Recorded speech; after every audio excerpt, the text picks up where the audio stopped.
അധ്യായം എഴുതുമ്പോൾ ഇതിന്റെ ഒന്നാമത്തെ പശ്ചാത്തലത്തിലേക്ക് നമുക്ക് വരാം. അതിന് ആദ്യം പൗലോസ് ദൈവത്തിന് നന്ദി കൊടുത്തു, അല്ലെ? ദൈവത്തിന് നന്ദി കൊടുത്തു. മാത്രവുമല്ല 3 പുസ്തകങ്ങളാണ് ഇടയലേഖനങ്ങളായി തിരിച്ചത്. ഒന്നാമത്തെ പുസ്തകം എന്ന് പറയുന്നത് തീമത്യോസാണ്. രണ്ടാമത്തെ എന്ന് പറയുമ്പോൾ തീത്തോസാണ്. അപ്പൊ 1 തീമത്യോസും 2 തീമത്യോസും തീത്തോസും, ഇത് 3 അധ്യായം എന്താണ്? ഇടയലേഖനങ്ങൾ. നമ്മൾ പഠിച്ചുകൊണ്ടിരിക്കുന്ന വിഷയമാണ്. ആ ഭാഗത്തൊന്നും പോകുന്നില്ല. അപ്പോൾ തന്നെ ഒന്നാമത്തെ അധ്യായത്തിന്റെ 12ാമത്തെ വാക്യത്തിലേക്ക് നമ്മൾ വരുമ്പോൾ, എക്സാമിനുണ്ടായിരുന്ന വിഷയമാണ്. അവിടെ എനിക്ക് ശക്തി നൽകിയ, അവിടെ പൗലോസ് പറയും, എനിക്ക് ശക്തി നൽകിയ ക്രിസ്തുയേശു എന്ന നമ്മുടെ കർത്താവ് എന്നെ വിശ്വസ്തൻ എന്ന് എണ്ണി ശുശ്രൂഷയ്ക്ക് ആക്കി വയ്ക്കുന്നത് കൊണ്ട് ഞാൻ അവന് സ്തുതിക്കുന്നു. എന്തുകൊണ്ടാ പൗലോസ് അങ്ങനെ പറയുന്നറിയാമോ? നമ്മളോട് ചോദിച്ചു കഴിഞ്ഞാൽ നമ്മൾ എന്ത് പറയും? നമ്മളോട് ചോദിക്കുക, എങ്ങനെയാ ഈ കർത്താവിനെ അറിഞ്ഞ് വന്നതെന്ന് ചോദിച്ചാൽ നമ്മൾ എന്ത് പറയും? നമ്മൾ കുറെ കാര്യങ്ങൾ പറയും, അല്ലെ? ഇന്ന കാര്യങ്ങളിലേക്ക് കടന്നു വന്നു. പക്ഷേ പൗലോസിന് പറയാൻ ഒറ്റ കാര്യമേ ഉള്ളൂ. തന്നെ ശുശ്രൂഷയ്ക്കായി ആക്കി വെച്ച ദൈവത്തെ ഞാൻ സ്തുതിക്കുന്നു. അത് നമ്മുടെ എക്സാമിന് ഉണ്ടായിരുന്ന ഒരു ഭാഗമാണ്. അത് ഞാൻ വിശദീകരിക്കുന്നില്ല. പക്ഷേ അതേ അധ്യായം തന്നെ 18ാമത്തെ വാക്യവും 19ാമത്തെ വാക്യവും നമ്മൾ പഠിക്കുമ്പോൾ, ഒന്നാമത്തെ അധ്യായം, അപ്പൊ നോക്കിയേ, അവിടെ പറയുന്നത്, മകനെ തീമത്യോസേ, നിന്നെ കുറിച്ച് മുൻപുണ്ടായ പ്രവചനങ്ങൾക്ക് ഒത്തവണ്ണം ഞാൻ ഈ ആജ്ഞ നിനക്ക് ഏൽപ്പിക്കുന്നു. ഏതാജ്ഞയെന്നറിയാം? ഏതാ ആജ്ഞയെന്നറിയാമോ? എന്ന് പറഞ്ഞാൽ പൗലൂസ് ഈ തീമത്യോസിനെ ചേർത്ത് പിടിക്കുമ്പോ അവിടെ ഒരു കാര്യം വ്യക്തമായി പറയുന്നത്, നിന്റെ യൗവനത്തെ ആരും എന്ത് ചെയ്യരുത്? തുച്ഛീകരിക്കരുത്. Praise the Lord. നീ എപ്പോഴും വളരെ കെയർ ഉള്ളവനായിരിക്കണം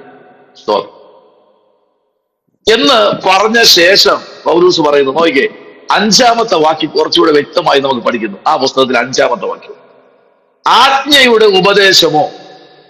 നോക്കിക്കേ, അപ്പോ ആ ഉപദേശത്തിന്റെ വ്യത്യാസം കണ്ടോ? ഒന്ന് വായിച്ചേ 5ാമത്തെ വാക്യം.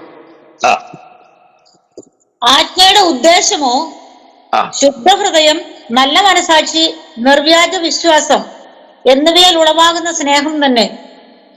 ആ ഉദ്ദേശം എന്ന് പറയുന്നത്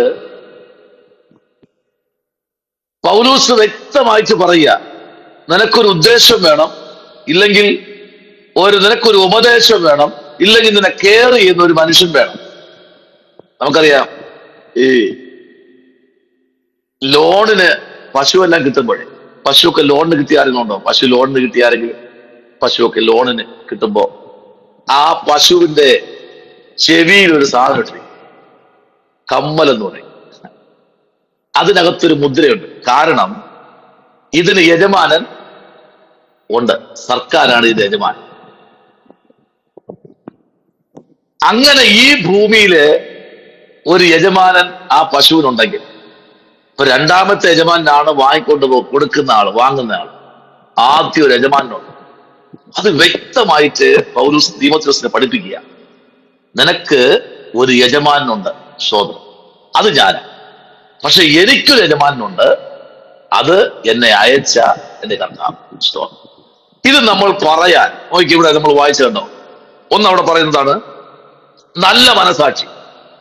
2 എന്താ അവിടെ? ഒന്ന് വായിച്ചേ, നല്ല മനസാക്ഷി. അടുത്ത് ശുദ്ധഹൃദയം, നല്ല മനസാക്ഷി, നിർവ്യാജ വിശ്വാസം. നിർവ്യാജ വിശ്വാസം. അടുത്ത് എന്നിവയിൽ ഉളവാക്കുന്ന സ്നേഹം തന്നെ. സ്തോത്രം, അല്ലേ? അങ്ങനെയല്ലേ അവിടെ വായിച്ചേ? എന്നിവയാൽ ഉളവാക്കുന്ന സ്നേഹം തന്നെ. എങ്ങനെ ഉളവാക്കണം? എല്ലാ തലത്തിലും നീ പൂർണ്ണനായിരിക്കണം എന്നാണ് പൗലൂസ് തീമോഥെയോസിൽ കൂടെ ആഗ്രഹിക്കുന്നത്.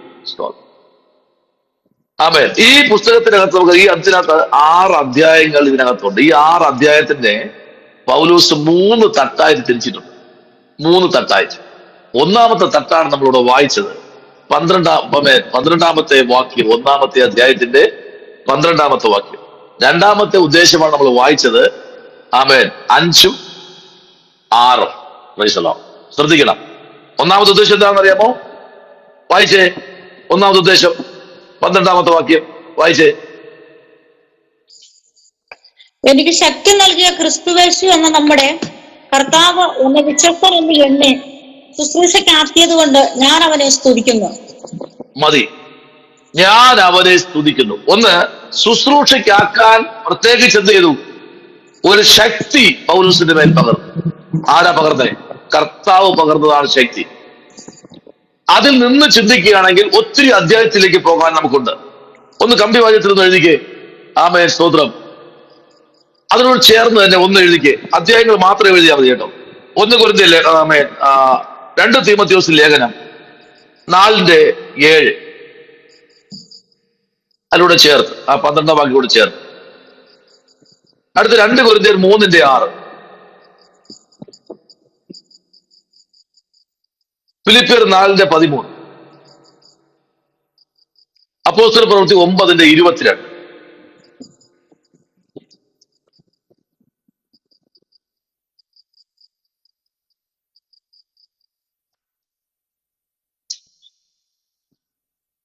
ഇതിന്റെ പശ്ചാത്തലം നമുക്ക് എഴുതാം താഴെ.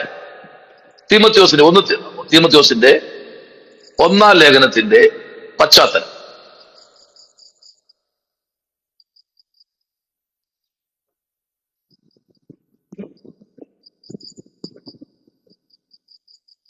ഒന്നും രണ്ടും തീമോഥെയോസും 1-2 തീമോഥെയോസും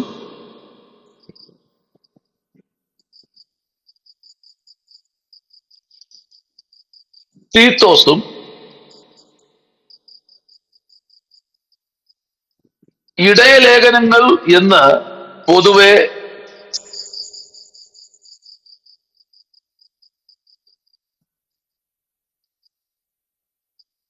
വിലയിരുത്തുന്നു.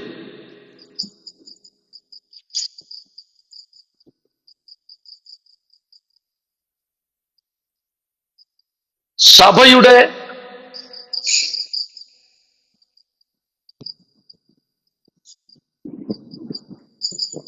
ഇടയ സംരക്ഷണത്തെ സംബന്ധിച്ച്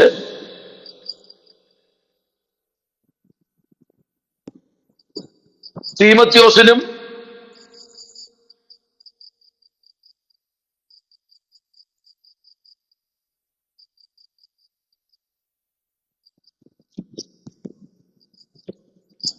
തീത്തോസിനും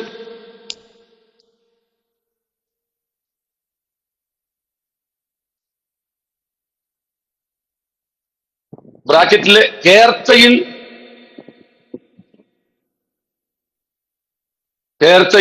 ഉള്ള വിശ്വാസികൾക്കും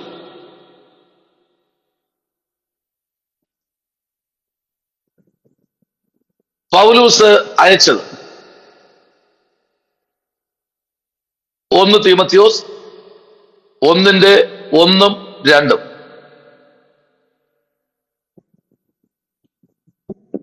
അടുത്ത് 1 തീമോഥെയോസ് 1:1. അടുത്ത് തീത്തോസ് 1:1.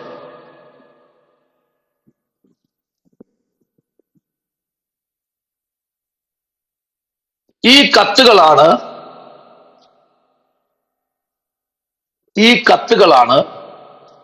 ഇവ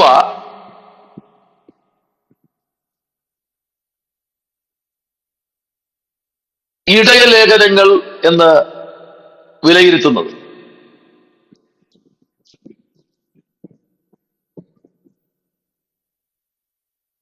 ഈ ലേഖനത്തിന്റെ ഗ്രന്ഥകർത്താവ്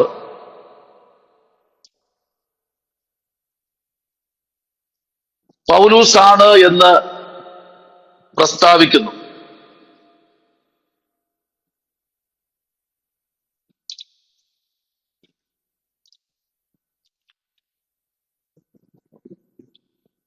2 തീമോഥെയോസ് 2:16 മുതൽ 17 വരെ,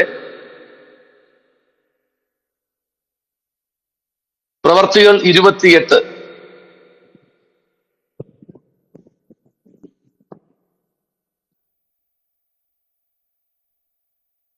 രണ്ട് തീമോഥെയോസ് 4:6 മുതൽ 8 വരെ.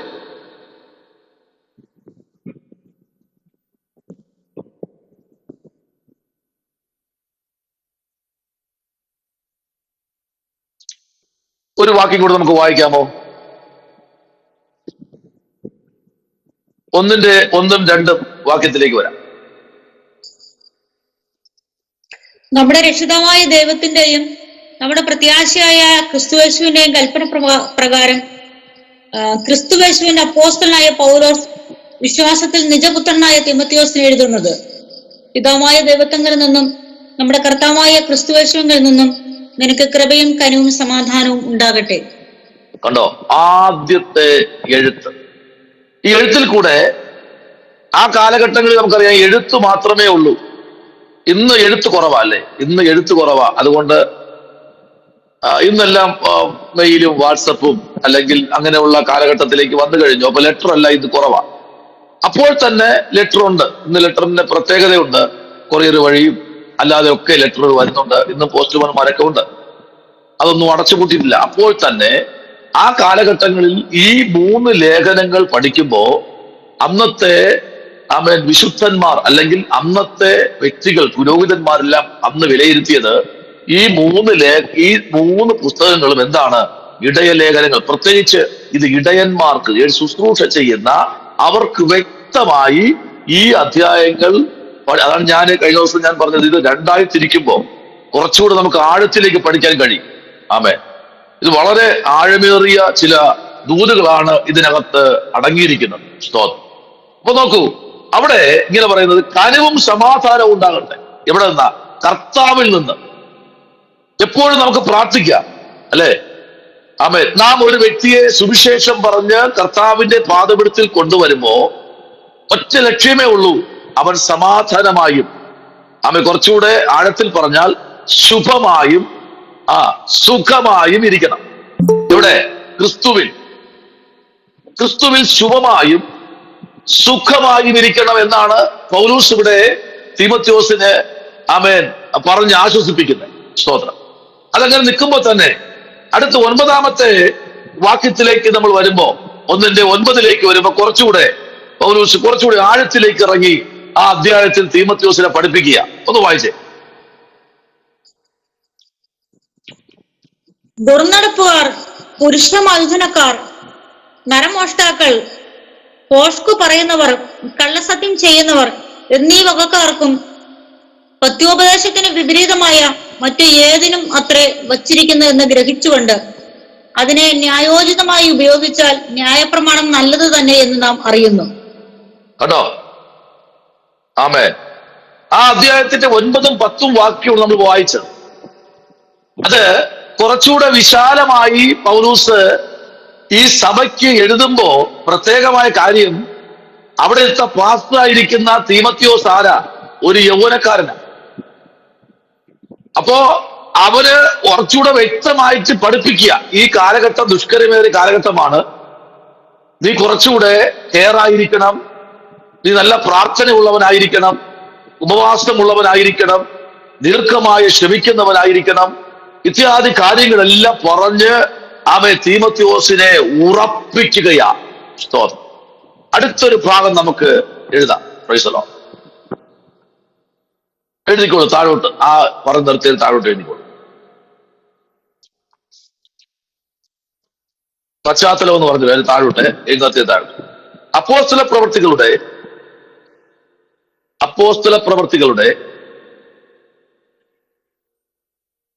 അവസാനത്തിൽ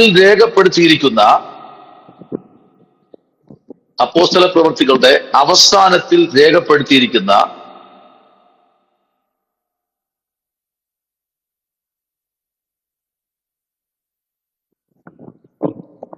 സംഭവങ്ങൾക്ക് ശേഷമാണ്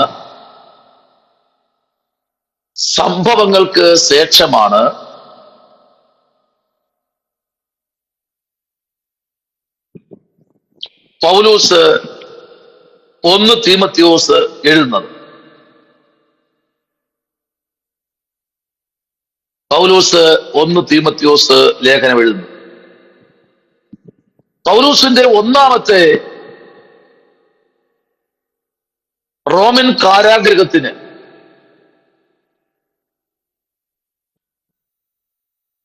ആ വാക്യമാണ് നേരത്തെ ഞാൻ പറഞ്ഞ 28-ാമത്തെ അധ്യായത്തിന്റെ 1-ാമത്തെ വാക്യം ഒന്ന് വായിക്കാമോ? പ്രവർത്തികൾ 28:1.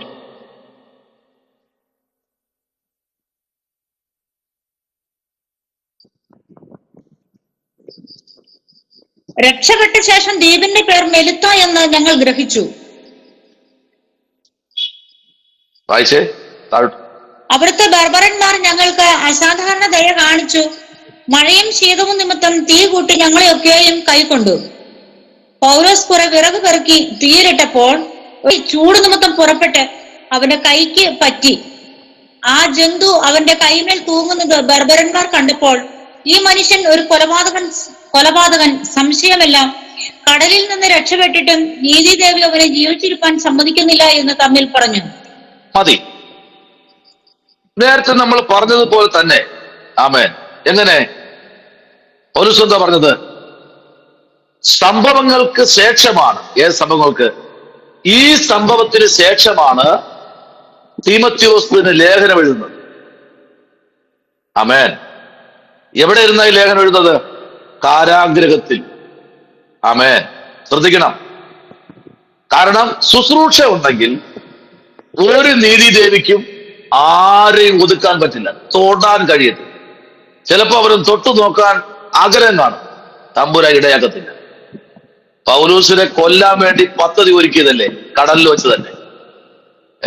പക്ഷെ ഇനിയും ലേഖനങ്ങൾ പൗലോസിൽ കൂടെ എഴുതാനുണ്ടെന്ന് സ്വർഗം കണ്ടതുകൊണ്ടാ അവനെ ഒന്നൊരു പോറല് പോലും ഏൽപ്പിക്കാതെ അവൻ കടലിൽ നിന്ന് ദ്വീപിന്റെ കരയിലേക്ക് പൗലോസിനെ എത്തിച്ചത്. ശ്രദ്ധിക്കണം.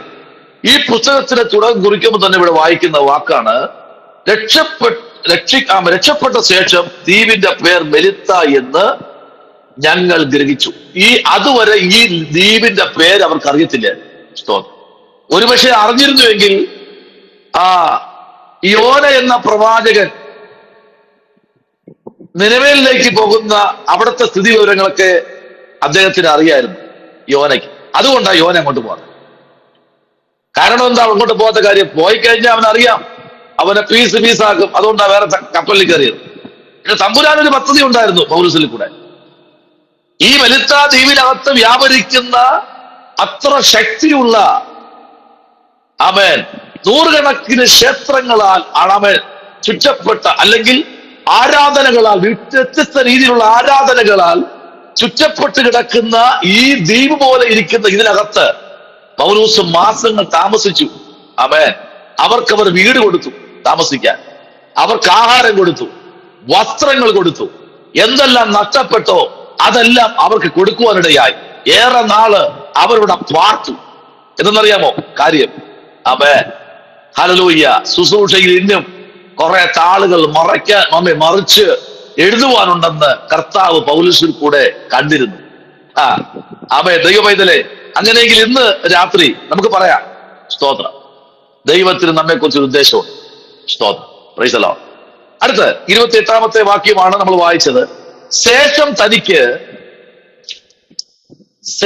തനിക്ക് സ്വാതന്ത്ര്യം ലഭിച്ചു. തനിക്ക് സ്വാതന്ത്ര്യം ലഭിച്ചു. 2 തീമോഥെയോസ് 2:16-17 വേദാംശങ്ങൾ നമ്മൾ നേരത്തെ എഴുതി. 2:16-17 വേദാംശങ്ങൾ നമുക്കവിടെ കാണാൻ കഴിയും.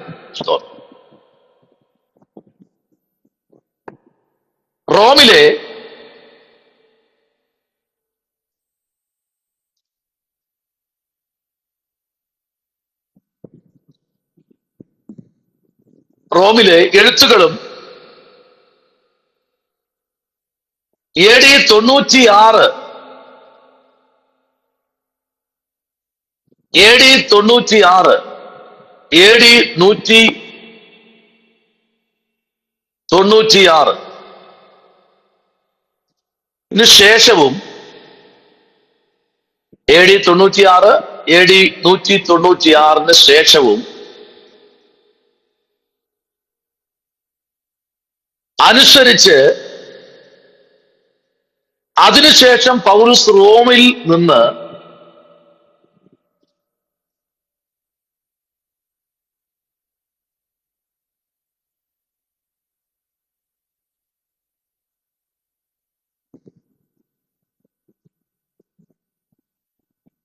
ദീർഘനാളുകളായി താൻ ആഗ്രഹിച്ച ശുശ്രൂഷ അവിടെ പൂർത്തീകരിക്കുകയും ചെയ്തു. റോമാലേഖനം 15-ാമത്തെ അധ്യായം അതിന്റെ 23-ഉം 24-ഉം ശേഷം 28. റോമാലേഖനം 15, 23, അതിന്റെ 24, 28 വാക്യങ്ങൾ ഒന്ന് വായിക്കാമോ? സന്തോഷമായി. സ്തോത്രം.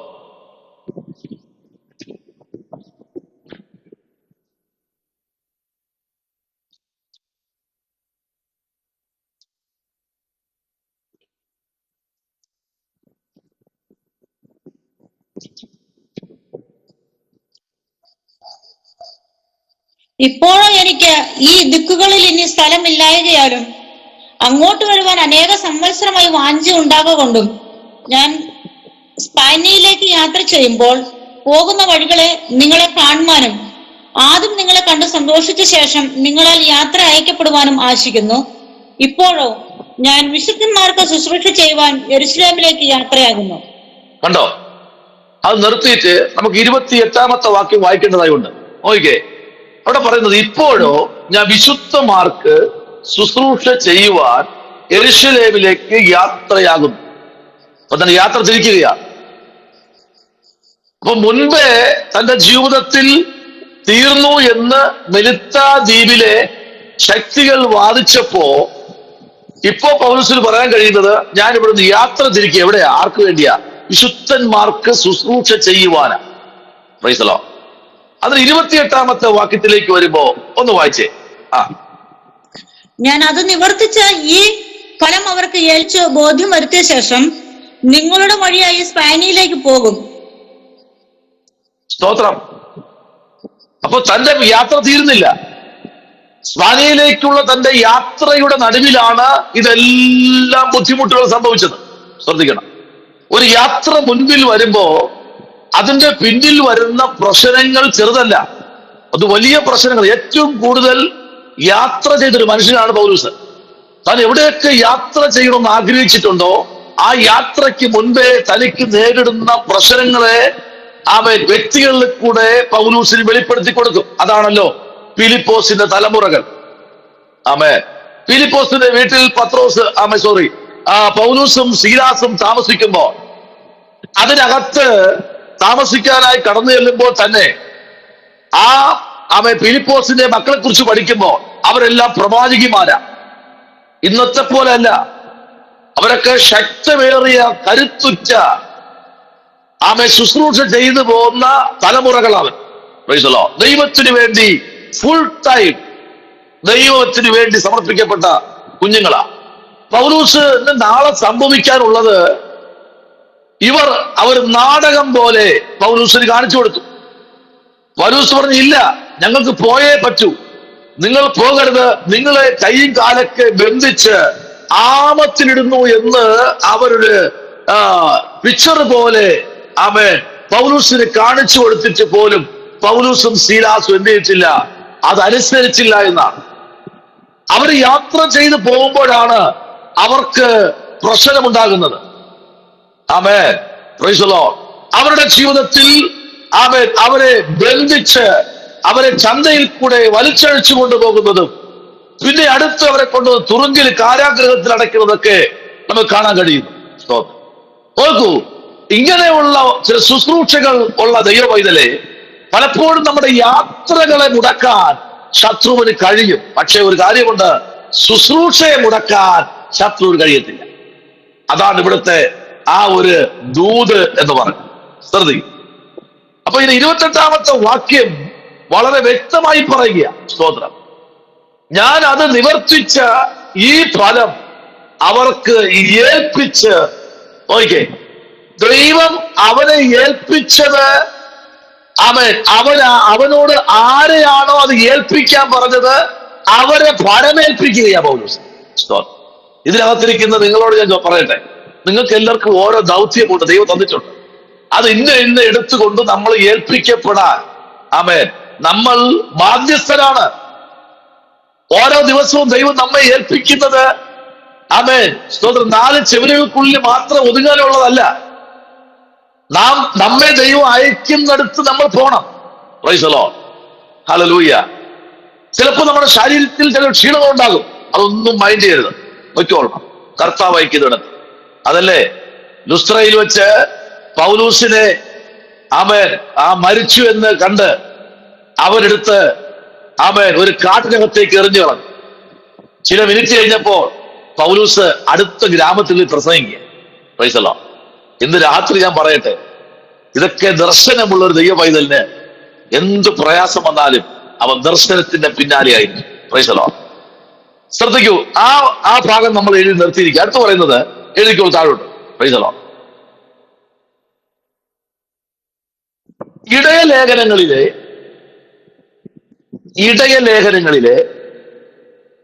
വസ്തുതകൾ അടിസ്ഥാനമാക്കി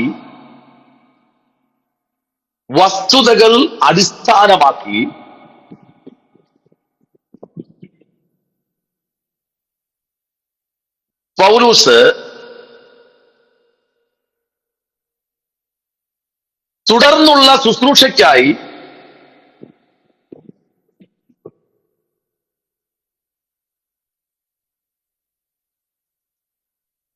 എൻജീൻ കടലിന്റെ ഭാഗത്തേക്ക്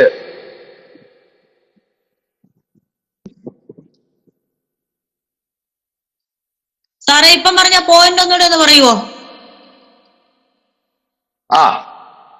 ഇടയലേഖനങ്ങളുടെ വസ്തുതകൾ അടിസ്ഥാനമാക്കി പൗലൂസ് തുടർന്നുള്ള ശുശ്രൂഷയ്ക്കായി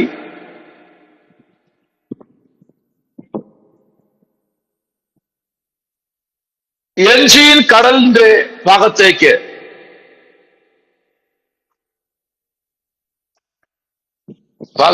കേന്ദ്രമാക്കി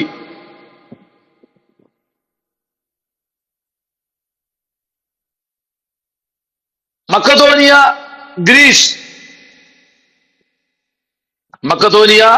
ഗ്രീസ് എന്ന സ്ഥലങ്ങളിലേക്കും മടങ്ങിപ്പോയി.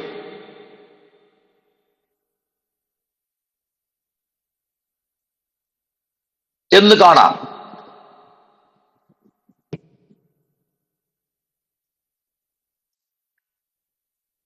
ഈ കാലഘട്ടത്തിൽ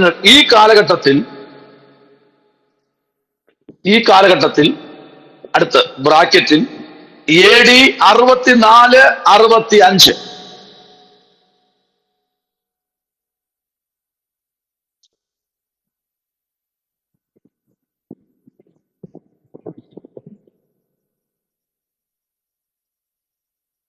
AD 64, 65 എഫെസോസിൽ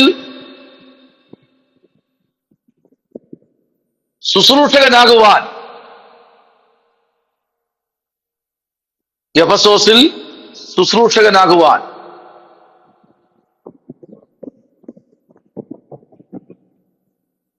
തീമത്യോസിനെയും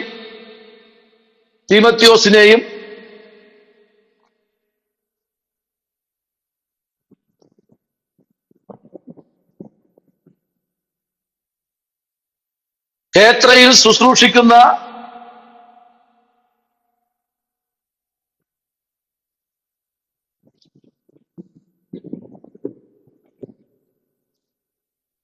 തുടർന്ന് തീത്തോസിനെയും പൗലോസ് ചുമതലപ്പെടുത്തി.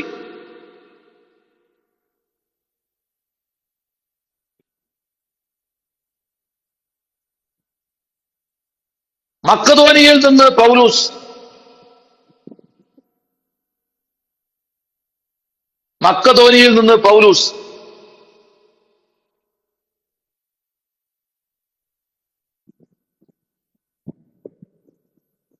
തീമത്യോസിനോടുള്ള തന്റെ ഒന്നാമത്തെ ലേഖനം എഴുതി.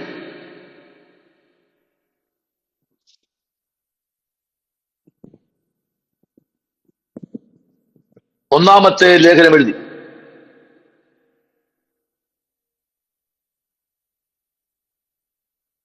കുറച്ചു നാൾ കഴിഞ്ഞ് അവൻ തീത്തോസിന് ലേഖനം എഴുതി. കുറച്ചു നാൾ കഴിഞ്ഞ്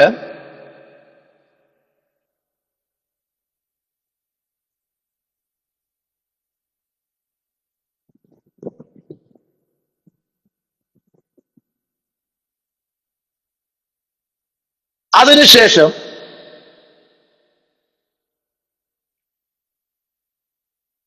പൗലൂസ് തീമത്യോസിന് രണ്ടാമത്തെ ലേഖനം എഴുതി.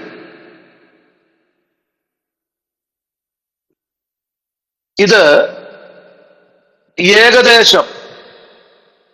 ഏകദേശം ബ്രാക്കറ്റില് AD 67, 68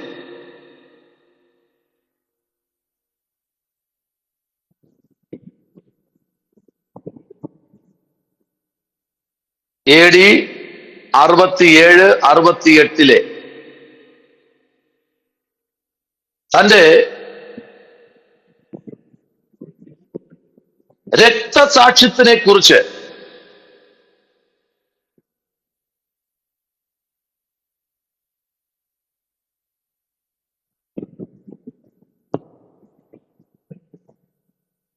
നാളുകൾക്ക് മുമ്പേ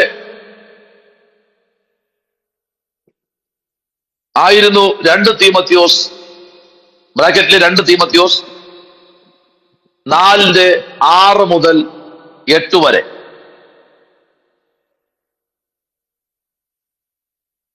അടുത്ത് 2 തീമത്യോസിനുള്ള 2 തീമത്യോസ് 1:3 മുതൽ ചില വാക്യങ്ങൾ വായിക്കാമോ? 2 തീമത്യോസ് 4:6 മുതൽ 8 വരെ.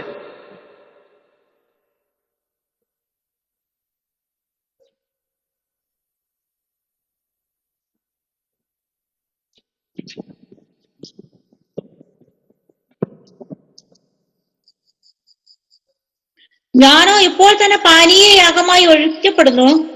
എന്റെ നിര്യാണകാലവും അടുത്തിരിക്കുന്നു. ഞാൻ നല്ല പോർ പൊരുതു, ഓട്ടം തികച്ചു, വിശ്വാസം കാത്തു. ഇനി നീതിയുടെ കിരീടം എനിക്കായി വച്ചിരിക്കുന്നു. അത് നീതിയുള്ള ന്യായാധിപതിയായ കർത്താവ് ആ ദിവസത്തിൽ എനിക്ക് നൽകും. എനിക്ക് മാത്രമല്ല, അവന്റെ പ്രത്യക്ഷതയിൽ പ്രിയം വച്ച് ഏവർക്കും കൂടെ. കണ്ടോ? അല്പം മുൻപാണ് പൗലോസ് ഇതെല്ലാം മുൻപിൽ കാണുന്നത്. എല്ലാം കണ്ടിട്ട് പറയുക. ആമേൻ. അതിന്റെ 6ാമത്തെ വാക്യം മുതൽ വായിച്ചതുപോലെ ഇവിടെ വായിക്കുന്നത് ഇങ്ങനെയാണ്: ഞാനോ ഇപ്പോൾ തന്നെ പാനീയയാഗമായി, ആമേൻ, സ്തോത്രം, ഒഴുക്കപ്പെടുന്നു. എന്താ ഈ പാനീയയാഗം എന്ന് പറയുമ്പോ? പറയാമോ? അറിയാന്നുള്ളൊരു പാനീയയാഗം രക്തം ചിന്തിയതാണോ? രക്തമാണ്.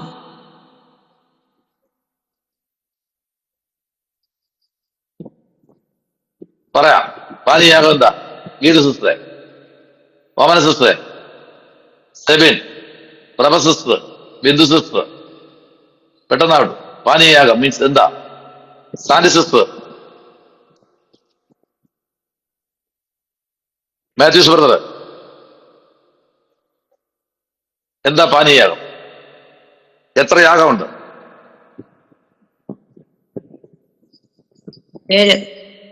7. പറയൂ, ഏതൊക്കെ യാഗം?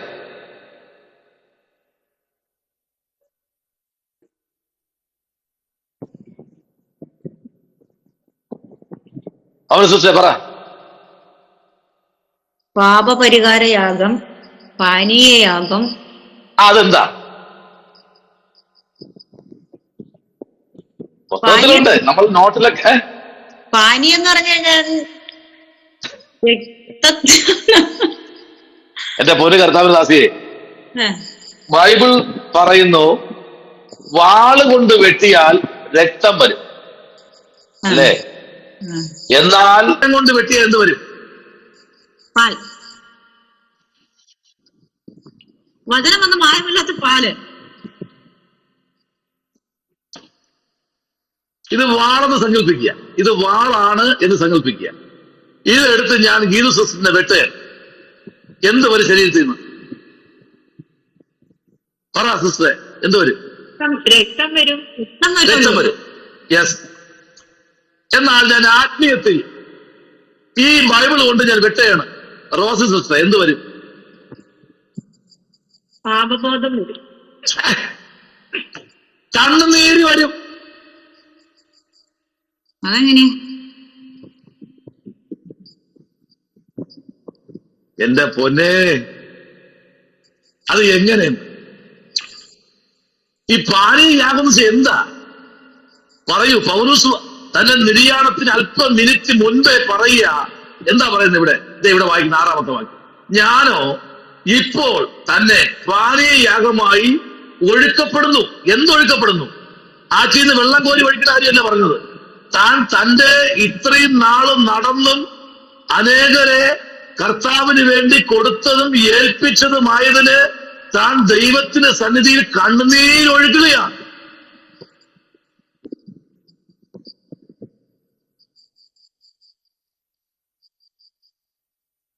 അല്ലാതെ കുടത്തിൽ കോരി വെള്ളം ഒഴിക്കുന്ന കാര്യമല്ല പറഞ്ഞവിടെ.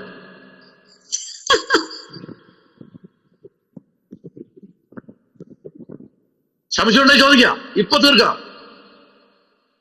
ഞാൻ പറയട്ടെ, ഇപ്പൊ മാത്യു സുഹൃത്ത് പ്രസംഗിക്കുന്നു. എനിക്ക് ആ പ്രസംഗം എന്റെ ജീവിതത്തിനകത്ത് എന്നെ അങ്ങ് രൂപാന്തരപ്പെടുത്തിക്കൊണ്ടിരിക്കുക. ഞാൻ അവിടെ എന്ത് ചെയ്യും? ഞാൻ അവിടെ ഉരുണ്ട് കിടന്ന് കരയും. അവിടെ പാലല്ല വരുന്നത്. ആമേൻ. ഈനുസസിന്റെ ഞാന് വാള് കൊണ്ട് വെട്ടിയാൽ എന്ത് ചെയ്യും? രക്തം വരും. ചിലപ്പോ താൻ ഈ ഭൂമിയിൽ നിന്ന് മാറ്റപ്പെടും. പക്ഷെ വചനം കൊണ്ട് വെട്ടിയാൽ, നമ്മൾ പ്രാർത്ഥിക്കാറില്ലേ റോസിസത്തെ? കർത്താവ് ഒരുവനല്ലേ? കർത്താവ് ആകർഷിക്കാതെ ആരും വരുന്നില്ല. എങ്ങനെ ആകർഷിക്കുന്നേ? വചനം അങ്ങോട്ട് ചെല്ലുമ്പോൾ അകത്തിരിക്കുന്ന ഭൂതാത്മാവ് വെളിയിൽ പോകും. യവനങ്ങ് സ്വതന്ത്രനാണ്. പിന്നെയാണ് പാപബോധം കണ്ണീര് പോലെ അങ്ങ് പാനിയാകെ ഒഴുക്കുന്നത്. അല്ലാതെ ഏലിയാവ് ഇടിഞ്ഞിടക്കുന്ന യാഗപീഠം പണിയാൻ 12 ശയ്യ വിത്തും വിതച്ച് ഒരു തോട് ഉണ്ടാക്കി 12 ഗോത്രത്തിലെ കല്ലും കൊണ്ടുവന്ന് യാഗപീഠം പണിതിട്ട് അതിനകത്ത് തൊട്ടിയിൽ വെള്ളം കോരി ഒഴിച്ചതല്ല ഇത്. ഇത് കണ്ണുനീർ താൻ തന്നെ പാനീയാഗമായി ഒഴുക്കപ്പെടുകയാണ്. നിങ്ങൾ എല്ലാവരും കരഞ്ഞവരാ. എനിക്കറിയാലോ, ഈ ഗൂഗിൾ മീറ്റില് ഞാൻ ഇവിടുന്ന് പ്രസംഗിക്കുമ്പോൾ എത്രയോ പ്രാവശ്യം കരഞ്ഞിട്ടുണ്ട്. കരഞ്ഞിട്ടില്ലേ? കരഞ്ഞിട്ടില്ലേ? പിന്നെ വാവിട്ട് വിളിച്ചിട്ടുണ്ട്. അതാണ് പാനീയാഗം. വേണ്ടത് അതാണ്. അല്ലാതെ ജോസഫിന്റെ വീടോ പണമോ ഒന്നും അല്ല ദൈവത്തിന് വേണ്ടത്. ദൈവത്തിന് വേണ്ടത് അതാണ് വേണ്ടത്. ഹൃദയം, ഹാർട്ട്. അവിടെ നിന്ന് പൊട്ടി പുറപ്പെടുന്ന പാനീയാഗം, അതാണ് ഈ യാഗം. അത് ആത്മീയത്തിലേക്ക് വരുമ്പോ അതൊരു യാഗമാണ്, പാനീയ. അതാണ് ഇവിടെ പൗലോസ്. അല്ലാതെ തനിക്ക് എഴിക്കാൻ പോലും പറ്റിയ എന്ന് പറഞ്ഞാൽ നല്ല വയസ്സനായി. ഒന്ന് കുറച്ചുകൂടെ മുമ്പിലോട്ടൊന്ന് വായിച്ചേ. അതിന്റെ 2-ാമത്തെ വാക്യം ഒന്ന് വായിച്ചേ കർത്താവേ. 2-ാമത്തെ വാക്യം താഴോട്ടൊന്ന് വായിച്ചേ. വചനം പ്രസംഗിക്കാം. 4:2 സാർ. അതെ. വചനം പ്രസംഗിക്കാം. സമയത്തിലും അസ്തമയത്തിലും ഒരുങ്ങി നിൽക്കാം. സകല ദീർഘക്ഷമയോടും ഉപദേശത്തോടു കൂടെ ശാസിക്കാം.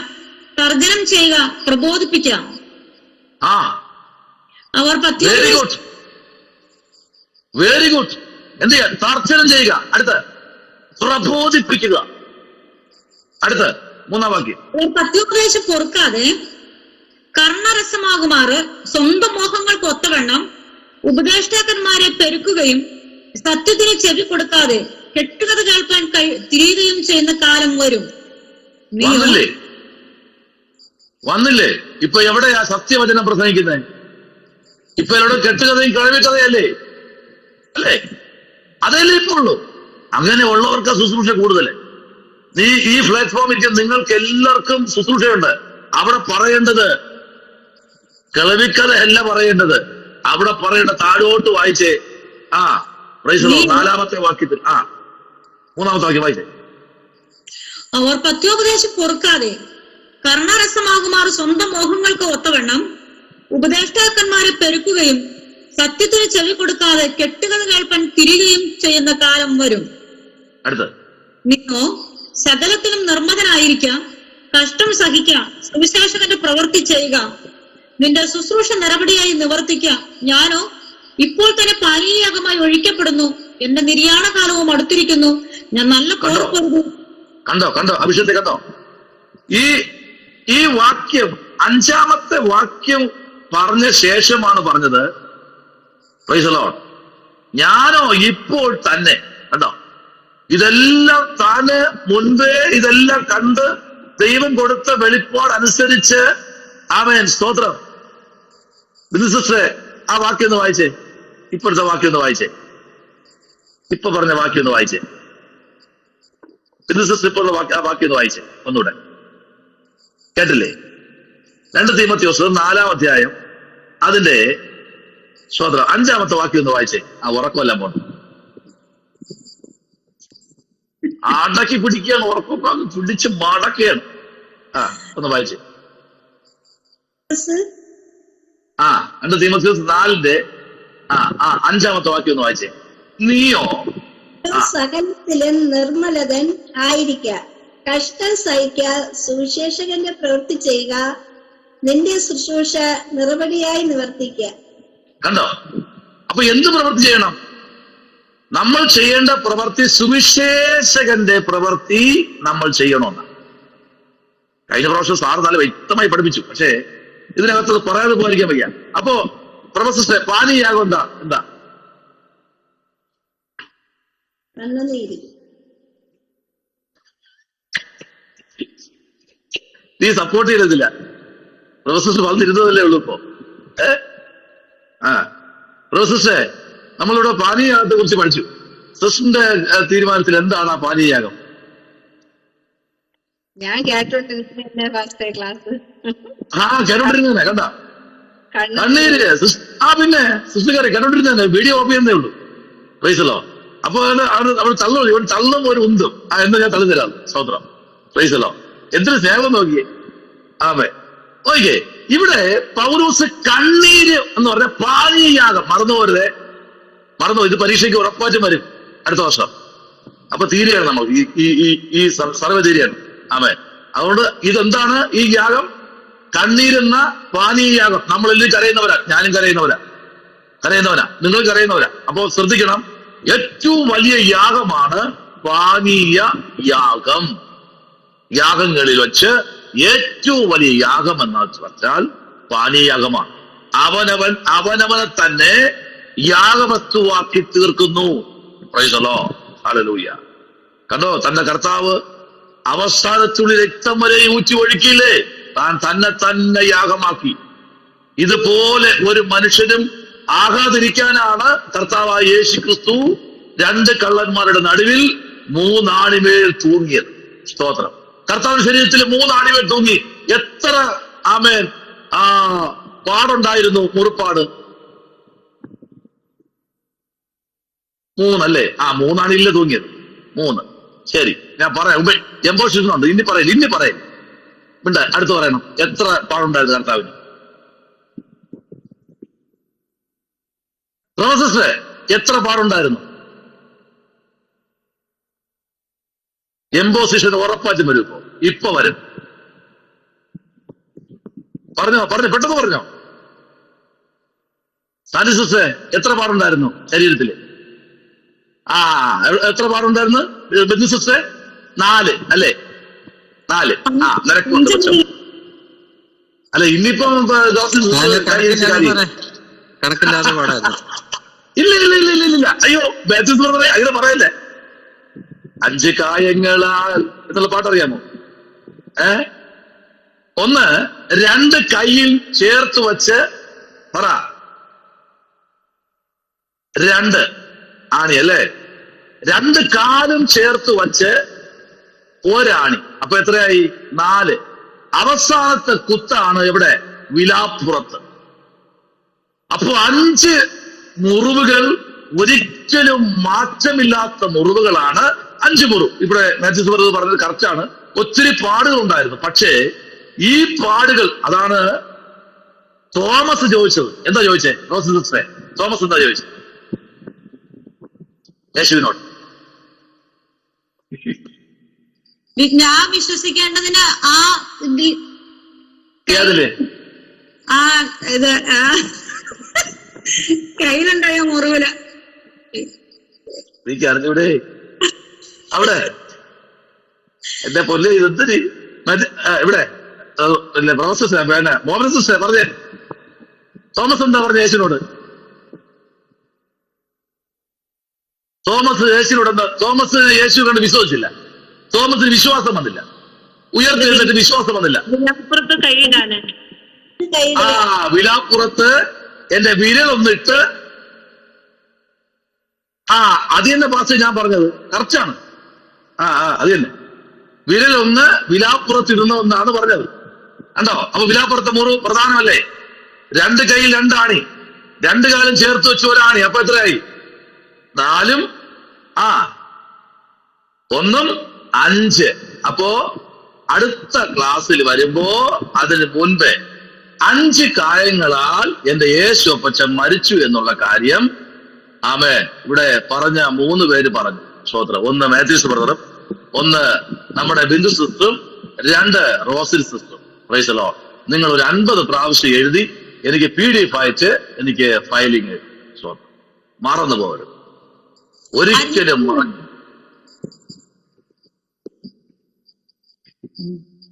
Price the Lord.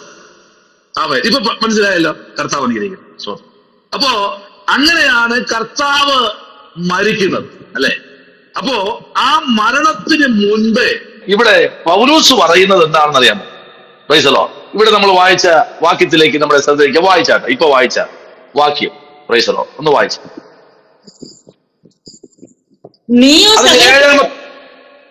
അഭിഷത്തെ 7-ാമത്തെ വാക്യം 4:7. ഞാൻ നല്ല പോർ പൊറുതു, ഓട്ടം തികച്ചു, വിശ്വാസം കാത്തു. ഇനി നീതിയുടെ കിരീടം എനിക്ക് വച്ചിരിക്കുന്നു. അത് നീതിയുള്ള ന്യായാധിപതിയായ കർത്താവ് ആ ദിവസത്തിൽ എനിക്ക് നൽകും. എനിക്ക് മാത്രമല്ല, അവന്റെ പ്രത്യക്ഷതയിൽ പ്രിയം വെച്ച് ഏവർക്കും കൂടെ. കണ്ടോ? പൗലോസിന് ഉറപ്പുണ്ട്, എനിക്ക് മാത്രമല്ല അവന്റെ പ്രത്യക്ഷതയിൽ പ്രിയം വെച്ച. അതുകൊണ്ട് ഉറപ്പായിട്ടും തീമോഥെയോസിന് പറയാ, നിനക്കും കിരീടം കിട്ടും. കണ്ടോ? നമ്മള് എപ്പോഴും പറയേണ്ട ഒരു പദം ഇതാണ്, നിങ്ങൾക്കും ഈ കിരീടം കിട്ടും. പക്ഷേ എന്നിൽ ഫലമേൽപ്പിച്ചത് ഞാൻ നിങ്ങൾക്ക് പറഞ്ഞു തരികയാണ്. അവിടെയാണ് പൗലോസ് ആമേൻ വളരെ വ്യക്തമായിട്ട് തീമോഥെയോസിനെ ബലപ്പെടുത്തുന്നത്. സ്തോത്രം. നമ്മൾ വായിച്ചു വന്ന 1-ാമത്തെ ലേഖനത്തിലേക്ക്, 1-ാം അധ്യായത്തിലേക്ക് വന്നത് നമ്മള്. Price the Lord. അപ്പോ ഇവിടെ പ്രൈസ് ദി ലോർഡ് അതിന്റെ പശ്ചാത്തലം കഴിഞ്ഞു. Price the Lord. ഇനി അടുത്ത് നമുക്ക് ആ പുസ്തകത്തിനകത്ത് ഉള്ള കാര്യം നമ്മൾ 2 ഭാഗം നമ്മൾ ചിന്തിച്ചല്ലേ? ഏതൊക്കെയാ ചിന്തിച്ചത്? 1:12.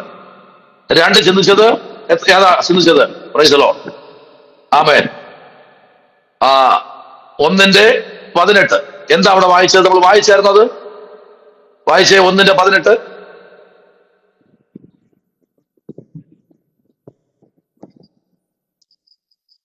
മകനെ തീമോഥെയോസേ, നിന്നെക്കുറിച്ച് മുമ്പുണ്ടായ പ്രവചനങ്ങൾക്ക് ഒത്തവണ്ണം ഞാൻ ഈ ആജ്ഞ നിനക്ക് ഏൽപ്പിക്കുന്നു. നീ വിശ്വാസവും നല്ല മനസാക്ഷിയും ഉള്ളവനായി അവയെ അനുസരിച്ച് നല്ല യുദ്ധസേവ ചെയ്യുക. മതി. അപ്പൊ ഈ പുസ്തകത്തെ ഞാൻ പറഞ്ഞു 6 അധ്യായത്തിനകത്ത് നിന്ന് ഇതിനെ 3 പാർട്ടാണ് പൗലോസ് തിരിച്ചത്. അതില് 1-ാമത്തെ പാർട്ടാണ് നമ്മളിവിടെ വായിച്ചത്, 1:12 അധ്യായം. Price the Lord. ആ 12-ാമത്തെ വാക്യത്തിൽ 1:12 വായിക്കുന്നത്, എനിക്ക് ശക്തി നൽകിയ ക്രിസ്തയേശു എന്ന നമ്മുടെ കർത്താവ് എന്ന വിശ്വസ്തൻ, കണ്ടോ, എന്നവൻ എണ്ണി സ്തോത്രം പറയുന്നതാണ് 1-ാമത്തെ പാർട്ട്. 2-ാമത്തെ പാർട്ട് മകനെ തീമോഥെയോസ് എന്ന് വിളിച്ച് തുടങ്ങുന്ന ഭാഗമാണ് 2-ാമത്തെ പാർട്ട്.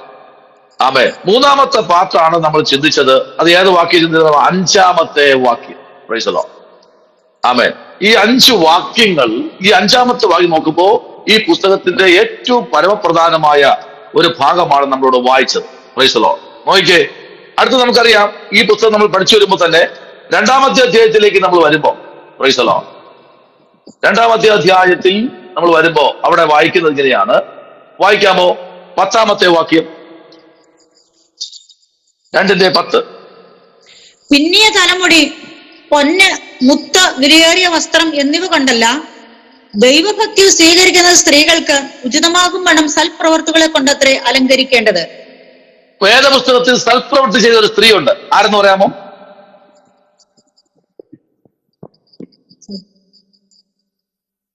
അറിയാമെങ്കിലേ പറയാവൂ, എംപോസിഷൻ വരും. മറിയ അല്ലേ? ഉടനെ ഉണ്ടാവും.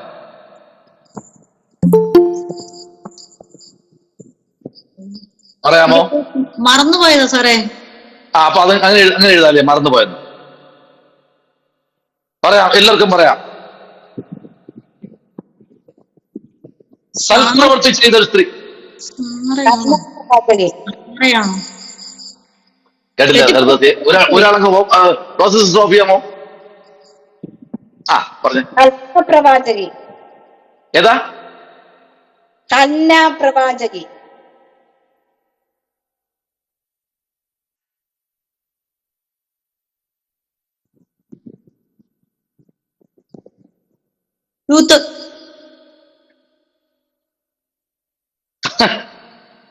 പുതിയ നിയമത്തിനകത്ത് സൽപ്രവൃത്തി ചെയ്ത ഒരു സഹോദരിയെ കുറിച്ചാണ് പറയുന്നത്.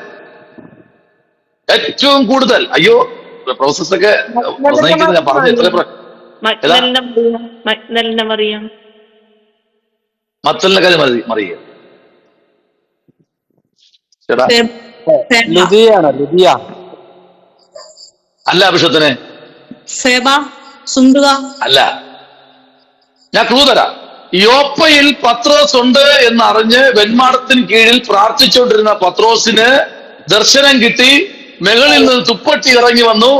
ആ തുപ്പട്ടിക്കകത്ത് സകലവിധ ഇഴജന്തുക്കളും സകലവിധ സംവിധാനവും അടങ്ങിയ ഒരു വലിയൊരു ബോക്സ്, ഒരു പാക്കേജ് അവന്റെ മുമ്പിൽ ഇറങ്ങി വന്നപ്പോൾ പറഞ്ഞു, വ്യക്തി നീ അറുത്ത് കഴിക്കെന്ന് പറഞ്ഞപ്പോ പത്രോസ് പറഞ്ഞ ഒരു കാര്യമാണ്, കർത്താവേ നീ അശുദ്ധമെന്ന് പറയുന്നത് ഞാൻ എങ്ങനെ കഴിക്കും? അപ്പോഴ് 3 ദൂതന്മാരോടെ വന്നു. ഇനിയുള്ള കാര്യം പറയും. ആരാ? ഇത്രയും പറഞ്ഞു തന്നിട്ടും അവളൊരു വിധവയാണ്.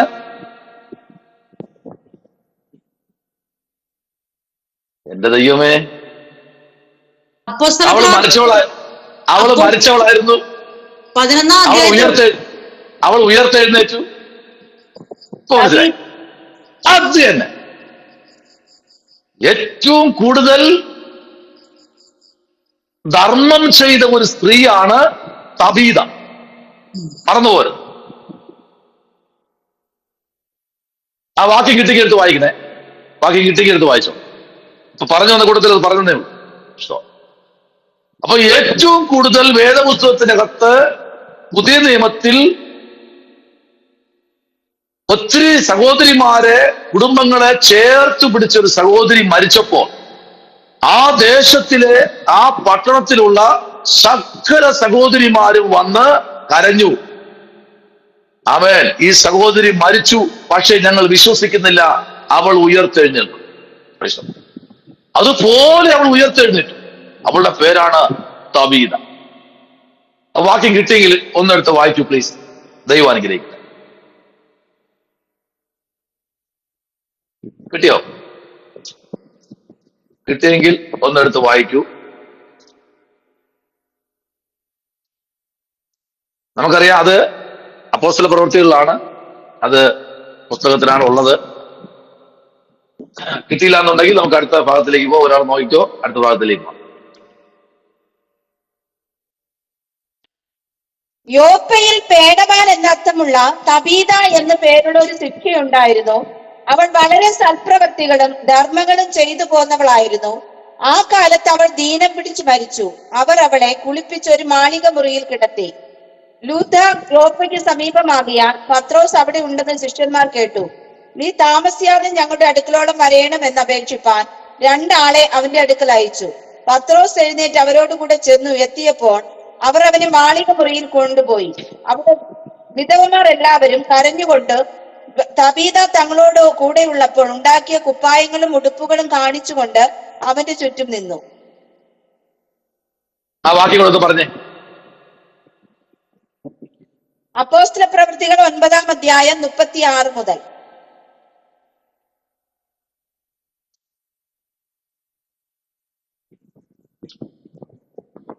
പ്രൈസലോ.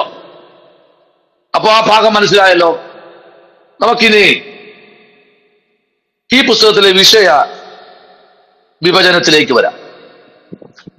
1 തീമോഥെയോസിന്റെ വിഷയ വിഭജനം.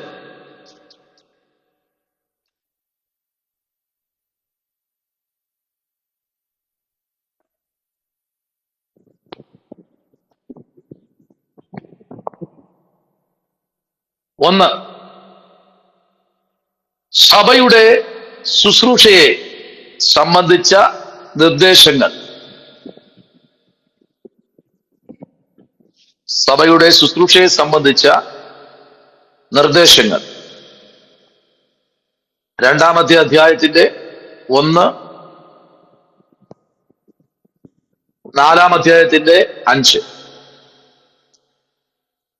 അടുത്ത് എ,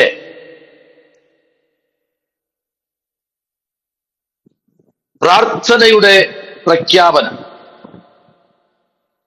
2-ന്റെ 1 മുതൽ 8 വരെ.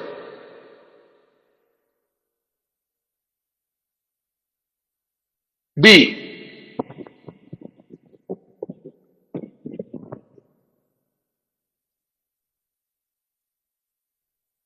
സ്ത്രീകളുടെ യോഗ്യമായ പെരുമാറ്റം. സ്ത്രീകളുടെ യോഗ്യമായ പെരുമാറ്റം 2-ാം അധ്യായം അതിന്റെ 9 മുതൽ 15 വരെയുള്ള വാക്യങ്ങൾ.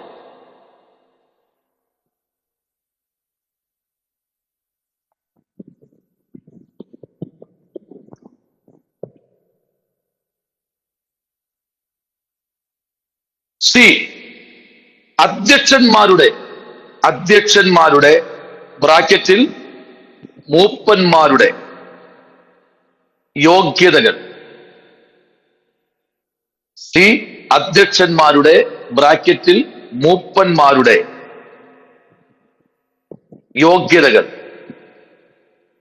3-ന്റെ 1 മുതൽ 7 വരെ.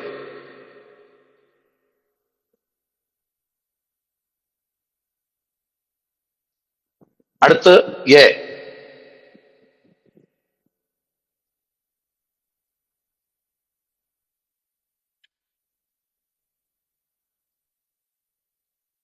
ദിവ്യാഗ്രഹമില്ലാത്തവൻ 3-ന്റെ 3.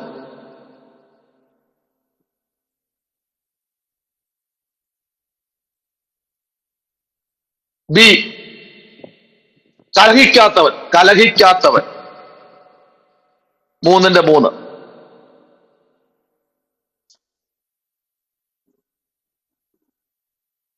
സി,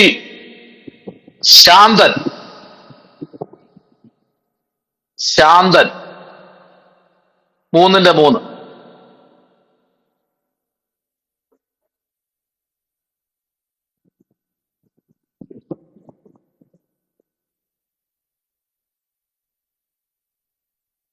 അടുത്ത്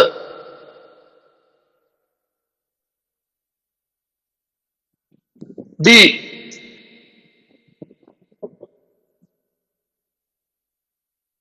തല്ലുകാരൻ അല്ലാത്തവൻ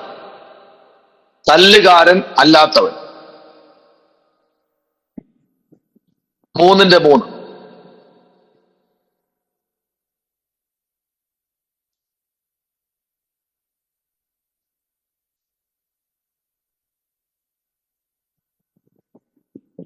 ഈ മദ്യപ്രിയൻ അല്ലാത്തവൻ 3-ന്റെ 3.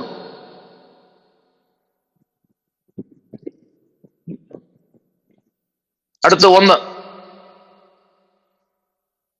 ഉപദേശിപ്പാൻ സമർത്ഥൻ.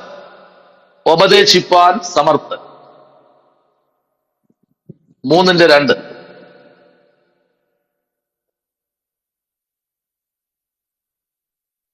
കിട്ടിയോ? റോസി സിസ്റ്റർ എന്താ നോക്കുന്നത്? കിട്ടി. ഉപദേശിപ്പാൻ സമർത്ഥൻ 2. അടുത്ത് 2 അതിഥിപ്രിയൻ 3.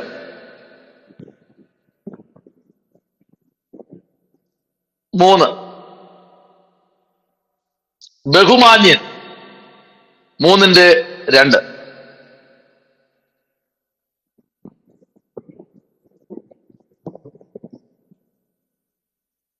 4 വിവേകപൂർണൻ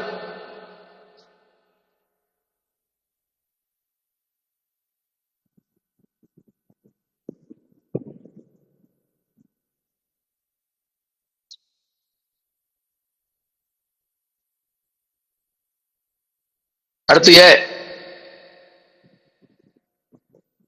ഏക ഭാര്യയുടെ ഭർത്താവ് 3.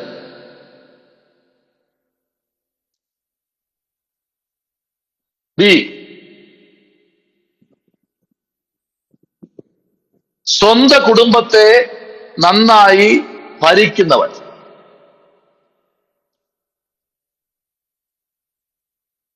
4 മുതൽ 5 വരെ.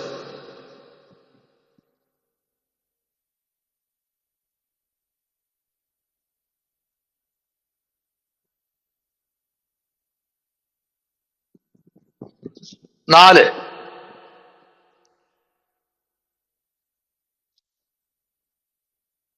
യോഗ്യൻ 3:8 മുതൽ 13 വരെ.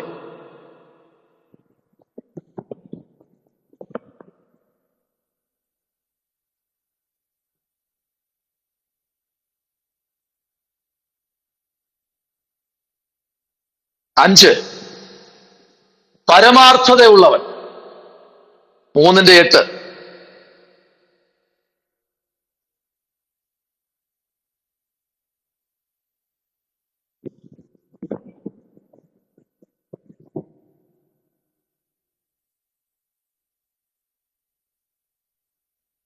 6 പരീക്ഷിക്കപ്പെട്ടവനും അനന്യനും 3:10.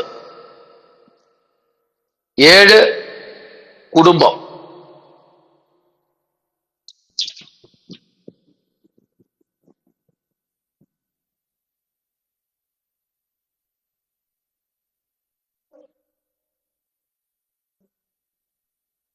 അടുത്തത് 1 ദാസന്മാർ 6:1 മുതൽ 1-2. 6:1-2.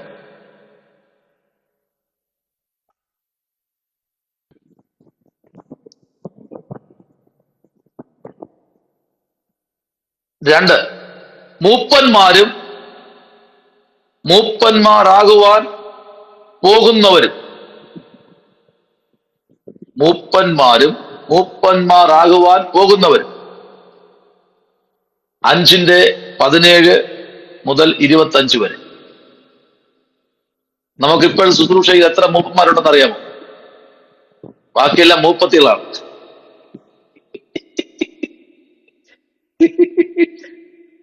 എത്ര മൂപ്പന്മാരുണ്ടെന്ന് അറിയാമോ?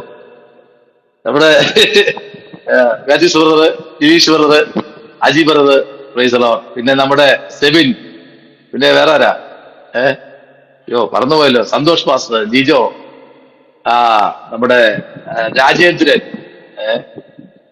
പിന്നെ വേറെ ആരാ? ഇവരൊക്കെയാണ് മൂപ്പന്മാർ. ബാക്കിയൊക്കെ ആരെന്നറിയാമോ? നമ്മുടെ മുപ്പത്തിമാരാ.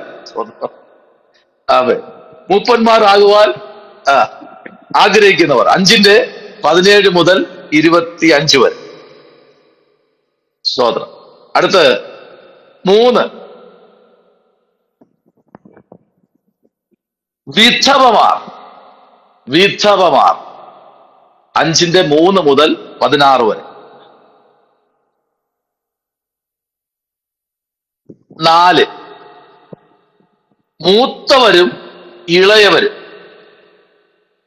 മൂത്തവരും ഇളയവരുമായ സ്ത്രീകൾ.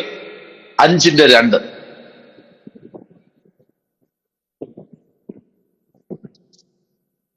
അഞ്ചിന്റെ 2. 5.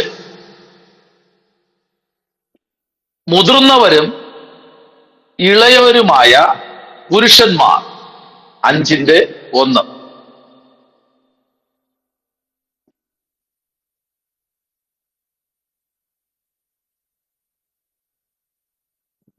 6. പ്രബോധനം. 6:11 മുതൽ 16 വരെ.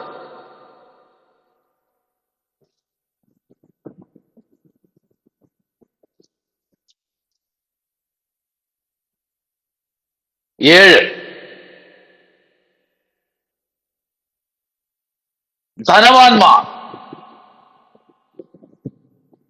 6:17 മുതൽ 19 വരെ. ധനവാന്മാർ.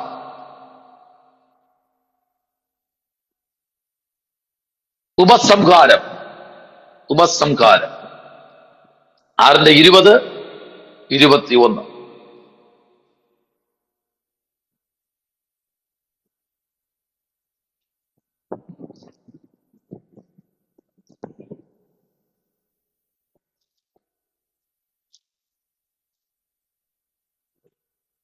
അപ്പോ ഈ പുസ്തകം നമ്മൾ തീർന്നു. സ്തോത്രം. അടുത്ത് 2 തീമോഥെയോസ് എഴുതിയ ലേഖനം, അതിന്റെ ഹെഡിങ് എഴുതി നമുക്ക് നിർത്താം. അപ്പൊ ഇന്നത്തെ ക്ലാസ് കഴിഞ്ഞു. 2 തീമോഥെയോസ് എഴുതിയ ലേഖനം.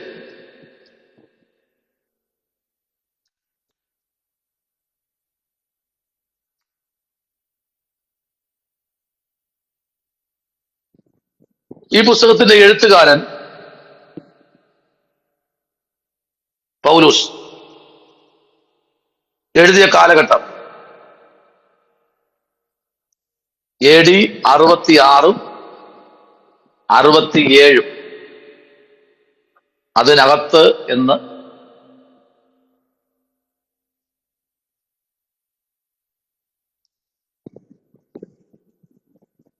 ഈ പുസ്തകത്തിലെ പ്രധാന വ്യക്തികൾ പൗലൂസ്, തീമോഥെയോസ്, ലൂക്കോസ്, മാർക്കോസ്.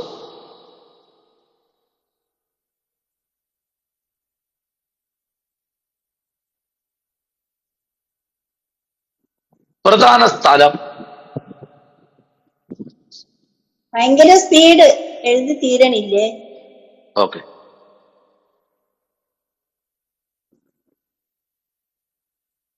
പ്രധാന വ്യക്തികൾ പൗലൂസ്, തീമോഥെയോസ്, ലൂക്കോസ്, മാർക്കോസ്.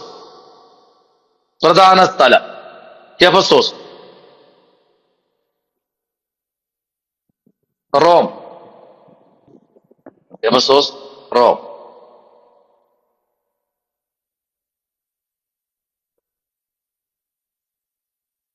പ്രധാന മർമ്മപദം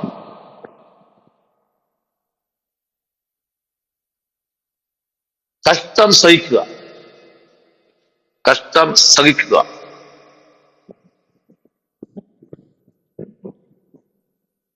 പ്രധാന വാക്യങ്ങൾ 2-ാമത്തെ അധ്യായം 3-ാമത്തെ വാക്യം.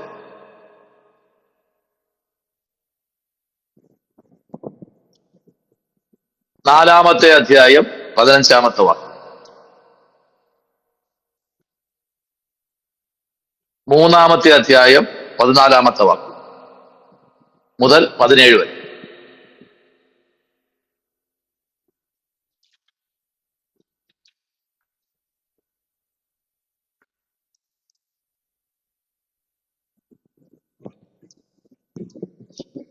പ്രധാന അധ്യായം 2-ാം അധ്യായം. പ്രധാന അധ്യായം 2-ാം അധ്യായം.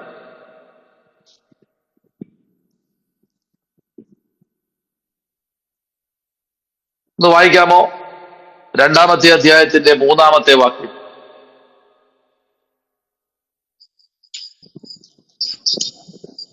ക്രിസ്തുവേശുവിന് നല്ല ഭടനായി നീയും എന്നോടുകൂടെ കഷ്ടം സഹിക്കാം. 2-ാം അധ്യായത്തിന്റെ 3-ാമത്തെ വാക്യത്തിൽ പറയുന്നു, ക്രിസ്തുയേശുവിന്റെ നല്ല പഠനായി നീയും എന്നോട് കൂടെ കഷ്ടം സഹിക്കാം. ഇതാണ് 2-ാമത്തെ അധ്യായത്തിന്റെ 3-ാമത്തെ വാക്യം.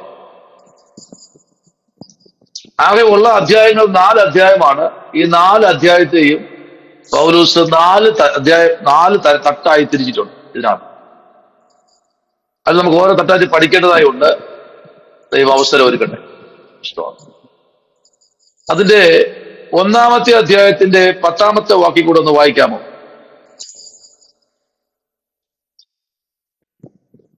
ഇപ്പോൾ മരണം നീക്കുകയും സുവിശേഷം കൊണ്ട് ജീവനും അക്ഷയതയും വെളിപ്പെടുത്തുകയും ചെയ്ത നമ്മുടെ രക്ഷിതാവായ ക്രിസ്തുയേശുവിന്റെ പ്രത്യക്ഷതയാൽ വെളിപ്പെട്ടിരിക്കുന്നതുമായ തന്റെ സ്വന്തം നിർണയത്തിന് കൃപയ്ക്കും ഒത്തവണ്ണം അത്രേ. ആ സുവിശേഷത്തിന് ഞാൻ പ്രസംഗിയും അപ്പോസ്തലനും ഉപദേഷ്ടാവുമായി നിയമിക്കപ്പെട്ടിരിക്കുന്നു. അത് നിമിത്തം തന്നെ ഞാൻ ഇതൊക്കെയും സഹിക്കുന്നു, എങ്കിലും ലജ്ജിക്കുന്നില്ല. ഞാൻ ആരെ വിശ്വസിച്ചിരിക്കുന്നു എന്നറിയുന്നു, അവൻ എന്റെ ഉപനിധി ആ ദിവസം വരെ സൂക്ഷിപ്പാൻ ശക്തൻ എന്ന് ഉറച്ചിരിക്കുന്നു. മതി. ഇതിന്റെ ഈ പുസ്തകത്തിലെ ആദ്യത്തെ ഒരു പദമാണ് 12-ാമത്തെ അധ്യായം പറയുന്നത്. അവസാന ദിവസം വരെ സൂക്ഷിപ്പാൻ